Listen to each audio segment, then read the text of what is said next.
If you have a lot of questions about Ruby Amethyst place in the meta as of April 2024, you might want to grab a snack and a drink because this is a long one to try to explain what's been going on, or at least my interpretation of it. You, like many others, might be wondering, what happened to this deck? It used to be the best deck in Rise of the Floodborn. It looked like it was going to be one of the best decks in Into the Inklands, but recently, as of April, it seems to have really fallen off in use, and you don't really see it winning or even topping all that many tournaments. And you would be right. This deck is in a tough spot right now because of the way the meta has evolved. You've seen discard versions of Emerald Steel kind of re-emerge themselves. You've seen both the Sapphire variants in Sapphire Ruby, which is what we're up against here, on the draw, and Sapphire Steel give this deck trouble because Ruby Amethyst has no way to remove items, and now that these Sapphire decks are including Lucky Dime, it can be extremely difficult to outrace the Lucky Dime. The one thing I will say though is I don't think that Ruby Amethyst is in that bad of a spot, for the simple reason that you're playing a best of 2 format, and even if you go in blind, going second against the Sapphire deck where they're able to turbo out a Lucky Dime, at least going into game 2, you can most likely salvage a point back because you'll know I need to outrace you in the early game where these Sapphire decks tend to struggle a little bit. I can outrace you, and by the time you do establish your Lucky Dime, when you're on the draw, I should have enough gas to close out the game. I know that I've been questing, and I can close out the game with my goats, spellbook, whatever. So for that instance, and the fact that you don't get 2-1 in a match in a best of 3, I think that this deck is actually not that bad, because into the Sapphire Ruby match in particular, they're very prone to bricking. That's why they play things like the Develop Your Brains and the Gaston, because outside of the Hierums, they virtually have no real draw engine. And so if you are able to out the Hierums, or if they're not able to see them, or if they can't Gaston into one basically, they are in a lot of trouble. And while we were on the draw in this matchup here, you're going to kind of see a little bit of that play out. Now, my opponent does end up putting pressure on me with the McDuck Manor. And because we're on the draw, we're not going to value the race in terms of Minnie Mouse. We're going to value a little bit more of a board control because I have to worry about the opponent dropping a Be Prepared, which if I don't out the McDuck Manor now, I'll have a tougher time outing it post Be Prepared when my characters are no longer on the board. And if they want to Be Prepared their own Gaston, I'm all for it. So you can see here, it's actually not that bad of a game state for us as a Ruby Amethyst player, which, would be understandable considering Ruby Amethyst normally had a really good matchup into Sapphire Ruby to begin with before the inclusion of Lucky Dime. But that Lucky Dime does change the dynamic of this match. So my opponent reveals that they're not able to drop the Be Prepared, and even if they have it, they probably wouldn't drop it, right? They don't want to out their own Gaston. They clean up the board, they Maui trade, they Gaston trade out instead of questing, and this is good for me because I have both Crab and Fox, which put in a lot of work here. So my Minnie Mouse, which seemed to be a dead card, right, because it wasn't really doing anything, is now able to trade out for a Gaston, which is good, even though the Gaston replaced itself. And we're going to try to play a slower game here and see what the opponent wants to do to develop their board, because with only 4 cards in hand, they essentially need to drop a Hierum in order to really generate some advantage here. Otherwise, they might be forced to play a Be Prepared at some point, because if I go wide at all, they're going to be struggling to keep up with me. So they play another McDuck Manor and a Mickey Mouse to continue to ramp. And this is a little problematic because during the end game, I could have some trouble dealing with their board. But here you see me able to bounce back the Crab after crashing it into the McDuck Manor, which in hindsight, oh no, I had to do it, right? Because McDuck Manor is 9 toughness. So yeah, I throw a total of 10 damage into it. I put up a Fox and a Rabbit, and if the opponent wants to Be Prepared this board, that's totally fine with me. They end up dropping a Tremaine though, and I'm like, okay, let me just out the Rabbit since they're not going to throw both of their Mickeys into my Fox. And the fact that they continue to just dump everything in hopes of top decking a Hierum, because I think I checked their deck and they have like 35 cards or something left. Like if they don't draw a Hierum here, they're done for, right? So I just quest and I Be Prepared, And you might think that's a good be prepared, and I guess it is, because we're on 5 lore, and we're almost up to the opponent in terms of ink. All of those cards that I be prepared all did something for the opponent, right? The Tremaine outed a threat, and the Mickeys all ramped. By the way, here you see my nice little tech option, because against steel decks, when you get wheeled and you lose those be prepareds, I like to have a broom that I can potentially bounce back and put the be prepareds back into my deck. I was doing this in set 2 as well. And I'll get to the steel matchups in just a second. But what you're seeing on screen here is kind of what I mean when I say you can still dictate the tempo of the match if you can keep your opponent off of their only draw engine, which is Hiram. So in this case, the opponent didn't really end up drawing it, at least not yet. But if they do draw it, you should be already thinking about how am I going to out this Hiram to stop the draws. If they establish a lucky dime, there's nothing you can do, right? Since you have no removal, you just have to keep them off questing, and whatever they play, they're just going to dime it right away. You just have to accept that and try to outpace them from there, like I said in the beginning. So here we bait out the Be Prepared. That's why I didn't overextend with the Tremaine to out the Madame Medusa. I said if you want to go ahead and Be Prepared this board, that's fine. I'll draw and gain a lore. They play their final Mickey, which is honestly kind of insane. And because Madame Medusa kind of has limited utility in this match, I'm just going to go ahead and drop her. Ink the Friends in order to play and put the Medusa on the Queen's Castle. And now this Queen's Castle is essentially going to win me the game. Because the opponent is in top deck mode here. They did top deck the best card they possibly could, but to be fair, it looks like they haven't drawn one yet. So they draw Hiram, play another Popsicle, draw a card, play another Hiram to pop that Popsicle. And I'm just like, holy crap, this kind of got out of control very quickly. But at least they used up their turn to generate 3 cards in hand and a double Hiram, one of which I can out with the Tremaine. But the big thing is that I'm gaining 2 lore and drawing an extra card off of this Medusa, off of this Queen's Castle, and the Medusa being there. So we're going to be able to snake back the Medusa after questing with it, and then redrop the Medusa and put both of our characters on the Queen's Castle here, forcing the opponent to have constant answers for this pressure, otherwise they're just going to lose the game. So you can see they're desperately trying to dig for an answer here, playing the Fishhook and popping it with the Hiram to draw 2 after playing the Maleficent Dragon in order to out one of our both questing threats and draw spells, basically, right? Because every character at the castle, it represents a draw 1. And here you can just see the tremendous advantage that we're able to generate. I'm going to crash the snake into the Hiram after boosting it up with the Fishhook, which gives it 6 strength to out the Hiram. And then with nothing else on board except for that Maleficent Dragon, I'm going to drop the Tremaine and out it, and then move Tremaine to the castle, which once again puts the opponent on, you need constant answers for my threats, otherwise I'm just going to be drawing a ton of cards and gaining the lore. So they have to basically choose, do I be prepared or do I try to take out the castle in some way? And the only thing they can really do is Fishhook Maui, and they need both of those, and we've already seen them Hiram a Fishhook away. So this Queen's Castle is basically unanswerable. Like, we're in a state of a game where the opponent can out my characters, sure, but the Queen's Castle and or Goats is what's going to win me the game. And here again, you can see us just outing all of the opponent's threats as they out ours, but the difference is we have control of tempo, we have control of the match. The Queen's Castle is basically unanswerable because the opponent can't answer the characters and the location fast enough.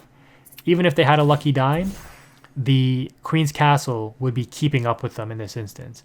And that could be one of the secrets to keeping those lucky dime decks in check. The Sapphire Steel match is a different beast. Maybe I'll discuss that next. But here you see us able to close out the game by what I think is a proper approach in playing against the Ruby Sapphire.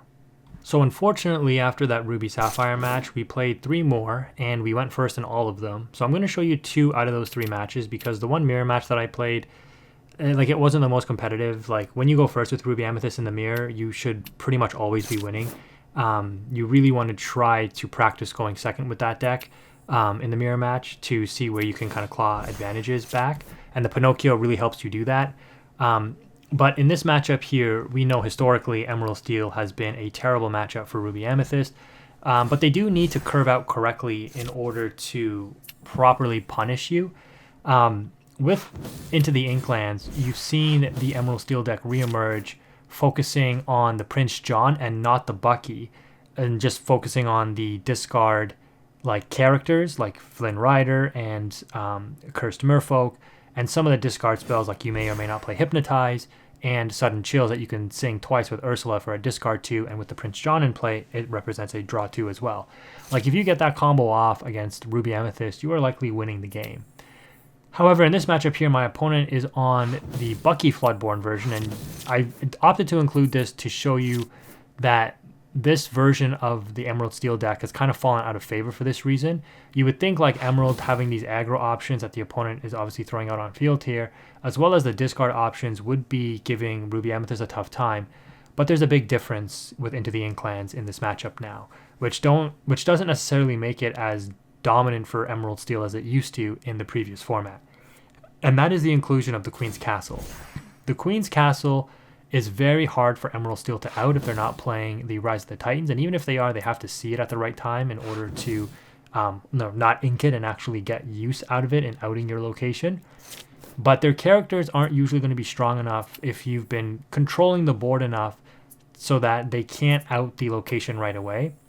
And so if you play the location and are able to put a character or two on it right away, you're likely going to be drawing, two or three cards with one or two characters there, depending.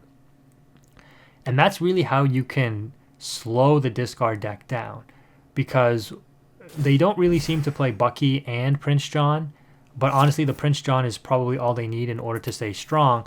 But if you empty out your hand and you're drawing cards at the start of your turn that you're able to ink and play multiples of as you draw them for your turn, and then you end your turn with no cards in hand, the discard deck just does nothing because they have no way to generate advantage.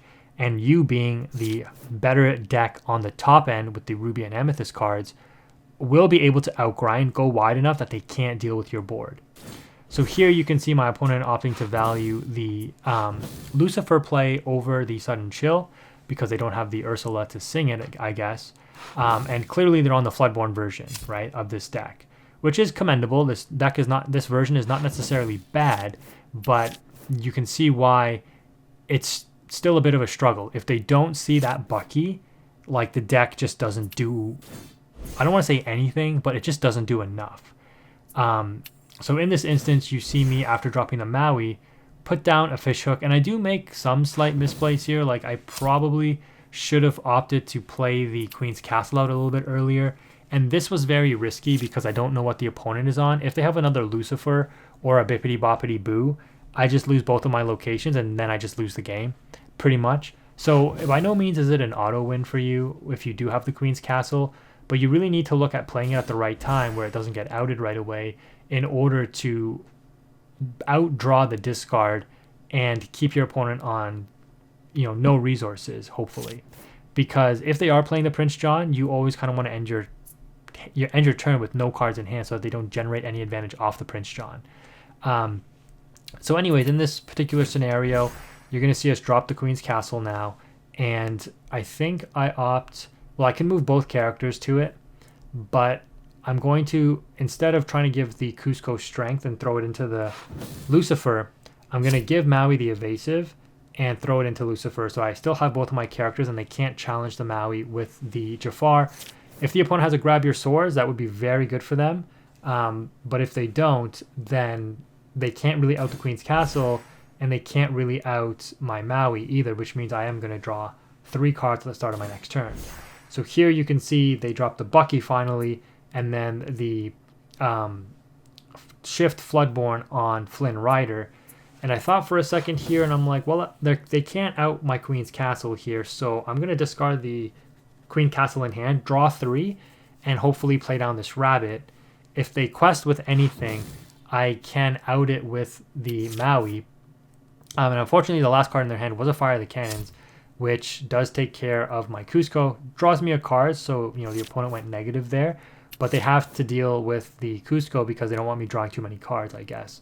So we only end up drawing 2 for turn because the Cusco is no longer at the Queen's Castle, so we only draw the extra 1 from Maui. And now I have an interesting decision to make. Do I Fox back this Maui to preserve it, or do I just drop the Madame Medusa, out the bigger threat, which in this case is the Jafar, since it can put more pressure on my location, and just go for stabilizing my draws here, because the Bucky and the Flynn Rider represent 3 damage, which is not enough to take out the Queen's Castle. The opponent top decks a John, and now they finally have their full engine rolling, but it's too little too late. And this is what I mean when I said you're seeing the Emerald Steel list gravitate towards a less combo reliant version, because it is very fragile. And if you don't see your curve, you run into a situation like this where even against a good matchup, like when you're the Emerald Steel player and you're playing into Ruby Amethyst, you put yourself at major risk, especially now with the inclusion of Queen's Castle, that you're not going to be able to handle the pressure both from the lore generation and the card draw of the castle. Now here the opponent top decks a Benja, which is very good since it outs my fishhook that I can't recur, which means I don't have a way to deal with their evasive threats. But at this point, I mean, there's no way that they can answer the Queen's Castle. Tried to ink the Maui there, but ended up playing it instead, so sure. Gonna drop, I think, the Rafiki here because of that misplay, so I have the option to move both of my characters to the Queen's Castle. And again, the opponent only has enough strength on board to deal with one of these locations, and they can't deal with both the location and the character. And even if they had some discard to draw off the Prince John, it's just too little too late at that point. So the final match I have for you here is against Aggro, and I've cut Pinocchio's and Teeth and Ambitions from my Ruby Amethyst list because I've talked about this before, but I think the pressure that Rafiki is able to exert on your opponent when you know they're playing aggro, I don't want to say it's enough, but it does a really good job at making them really question if it's worth questing if they know they're going to go down in advantage so early. And again, being in a best of 2 format, if you go first, you have a decent chance at slowing them down enough that you can win the game when you're on the play. When you're on the draw, it is a lot harder without the Pinocchios and the Teeth and Ambitions. So if you're hoping to 2-0 your aggro matchups, playing those cards in Ruby Amethyst might be the way to go. The issue there, though, is that you will suffer more in your tougher matchups, like against Sapphire Steel, and maybe not really against Amber Steel Song, because I think those cards actually help you against Amber Steel Song. But against Ruby Sapphire, they are a little bit more of a liability. Like you can't ink the Pinocchio, but you can ink the Teeth and Ambitions at least. So in that case, you might just want to play Teeth and cut the Pinocchios. But the main reasons you wanted to play Pinocchios historically is to slow down aggro, and that's just really not needed anymore. Here you can see me value the recast of the Rafiki over developing a 3-drop just because I know how valuable this Rafiki is. The opponent knows their Simba isn't really getting any value here, and if they do end up questing, they're going to go behind on resource because we're going to out their board while maintaining our cards on field here. But an aggro deck has to quest, otherwise they're just not doing anything, right? They're not trying to develop a board or an end game. They're just trying to generate lore as much as possible. So with that in mind, you can seriously control the board state, and you're going to see me talk through a couple of different scenarios here where we're going to be able to do that. And put enough pressure on your opponent to force them into, I don't want to say mistakes, but into plays that will severely limit their capabilities in developing a board. So here, for example, if they don't quest, what else are they doing? They're just passing on no lore and doing nothing. So they end up getting their 5 lore in, and we get our free trades, and we quest with the Cusco, and then because we have the Fox in hand, we're going to be able to out the location as well. So there we just took out 3 of the opponent's threats, and we're able to ink and end with a fairly developed board, considering the opponent only has a Pascal, which does represent a lot of lore generation because I have to be able to cast this Medusa to remove a final threat in order to expose the Pascal. The opponent plays Goat here, and this is a decent play because if I attempt to play the Queen's Castle, they likely have a Fox, but it isn't necessarily a bad play to establish Castle because it forces them to use resources and the turn to out the castle, which will expose the Pascal because they have to crash Goat and then play Fox and bounce the Goat back, and then their Fox is exerted, and if they don't quest with the Pascal, that's fine. It mitigates the lore generation from the Goat, but if they do quest with the Pascal, I'm going to be able to out it as I crash into the Madame Mim Fox and whatever else they play this turn with the Madame Medusa, assuming that I was able to draw an Inkable, which clearly I was not. And because I was not able to draw an Inkable here, and I could have maybe crashed the Cusco to see if I could have drawn an Inkable, but here obviously I didn't. I wouldn't have. I would have drawn the Be Prepared. I'm now not able to ink and go to 6, drop the Medusa to out the Wendy, which would expose the exerted Pascal, which I could have taken out with the Cusco. But I guess if I crashed the Cusco to try to draw the Inkable, I wouldn't have the threat to take out the Pascal anyways. So I really just needed to draw an Inkable for turn. And because I don't, the opponent is able to get an extra 3 lore in, and they still have this advantage on board. Now, I did draw the Inkable on the goat there on, you know, the third draw after the previous turn, because I did a rabbit and then drew again. Now I have to crash into this Baloo, which is going to give them an extra 2 lore, and I have to take both the Cusco and the rabbit to take out the Wendy, ink the goat, and play the Madame Medusa in order to out the Lilo, because it is the bigger threat out of the two. And just hope that, you know, we're able to, I don't know, like, we're not going to really be prepared unless the opponent drops a really big threat. The Piglet is kind of scary, because the Pascal questing for 1 here means that if they top deck a character and they play it, assuming it's not a goat, if it's a goat we lose, but if it's not a goat, they're going to be able to quest to 19 next turn, and if it's a goat, we just lose the game. So we opt to ink the Maui because I know I'm likely going to have to be prepared next turn. So I am anticipating the opponent going to 19, but we know that they've gone through, like, I think 2 goats already. So what are the odds they can draw their final 1? They opt to just quest with the Pascal, leaving their Piglet up.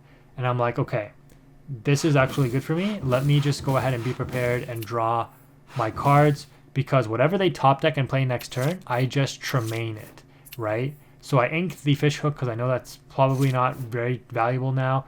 Even if they draw a Pascal, I should be able to control the board state because of the Be Prepared and the Tremaine in hand. And so they top deck another Befuddle, and I'm like, that's great. We are now in the driver's seat to win this game because, as we know, the aggro decks don't really play removal.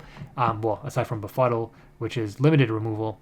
But now we're going to be able to close the game out next turn. The opponent realizes that no top deck is really going to save them, and they scoop it up.